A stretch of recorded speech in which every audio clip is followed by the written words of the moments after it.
Hello again, and welcome to another podcast of the MAC and MAC College Football Program right here on the Grueling Truth Network. I'm Sean McCormick. Well, Week 12, it is here, and can it be any more surprising than the past week in football, bowl division talk? Man, what did we witness last week? Well, for the first time since 1985, that's when my hair was still there, and mostly dark to boot. That's when the second, third, and fourth-ranked teams in the NCAA lost. That's the last time they did, except for last Saturday. You know, when you're 20-point underdogs, and we talked a little bit about the Clemson game, Clemson and Pitt last week, you're 20-point underdogs going into Death Valley. You should not be coming out a winner. Everyone, including me, thought this was really a no-brainer.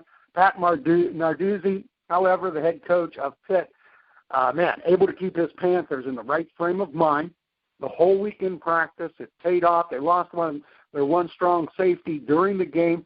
They didn't miss a beat. The offense just kept coming and coming. Defense made stops when it had to. And I thought it was funny because Narduzzi, when he was interviewed, was talking so much about the little Panthers with so much sarcasm, just dripping with that word. Well, the biggest win for Pitt's program since it knocked out WVU, West Virginia, out of the national championship picture, that was about a decade ago. Pitt's hanging this one on with the ACC. Things are going to start. I have a feeling. I talked about Narduzzi being a good coach at the beginning of the season, saying how things are going to happen with Pitt. Just wait and see. The thing about that game, Clemson just let Pitt hang around, and that's never a good thing in the game of football. Now, then you have Michigan continuing to have problems, and Iowa haven't won there in quite a while. The Hawkeyes had something to prove as well. They got just shellacked, tattooed, any other adjective you want to use by Penn State the week before. Kirk Ferentz, the coach, just, that's it. Got to be ready.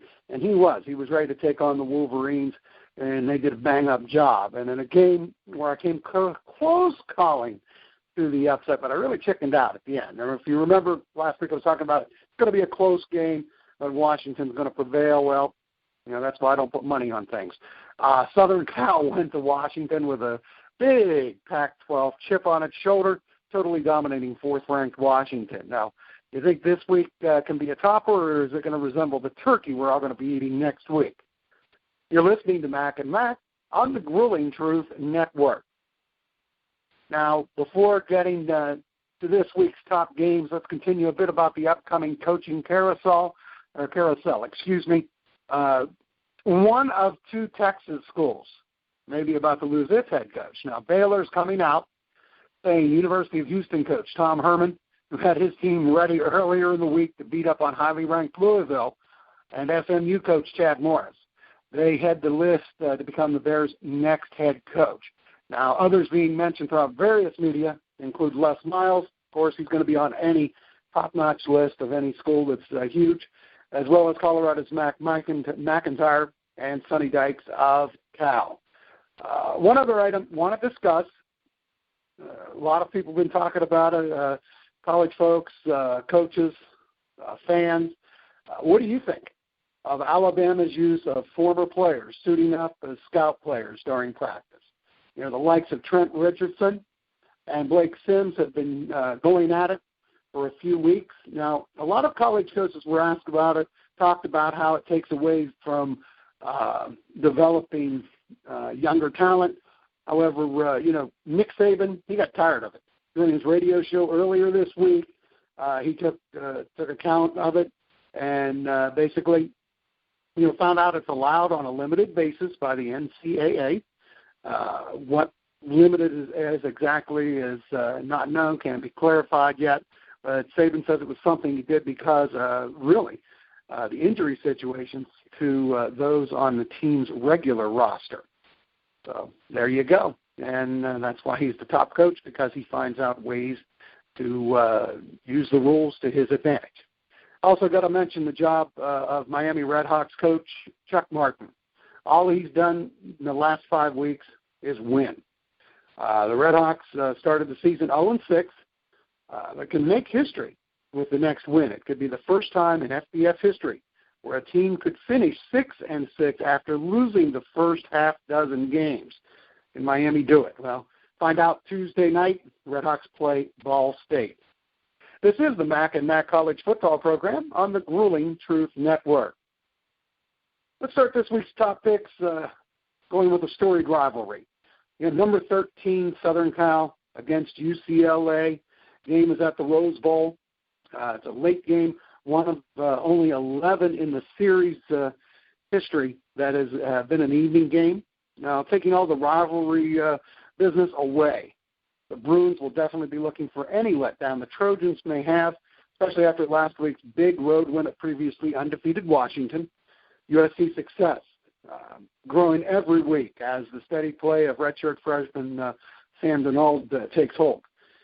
What did he do last week? Well, he just completed 22 of 33 passes for 287 yards, couple touchdowns.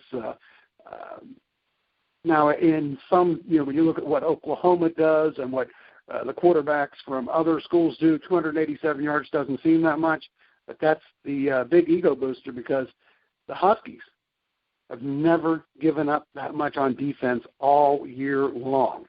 Now, in the win against Oregon State, it was a running back by committee for UCLA. 5 Bruins toted the rock, averaging just over 82 yards on the ground per game all year. That's why they kind of, rotate, looking for that, who's got the hot foot. Now, not looking good for UCLA on the run game-wise. Last week against Washington, the Trojan defense held the Huskies to just 17 yards total. USC favored by 13.5, but the Bruins are kind of in a must-win. They're 4-6, looking to even that record and stay eligible to get into a bowl game. Rivalry will keep UCLA in the game, but Darnold will take control for the Trojans. I see 31-21 USC. Now, sticking out west for another game, pretty good one. Number 10 Colorado taking on the 23rd-ranked Washington State Cougars. The Buffaloes hosting and are over a touchdown favorite. Colorado wants to capitalize on the Washington loss and gaining in the Pac-12 race. Washington State really has the same thing on its mind.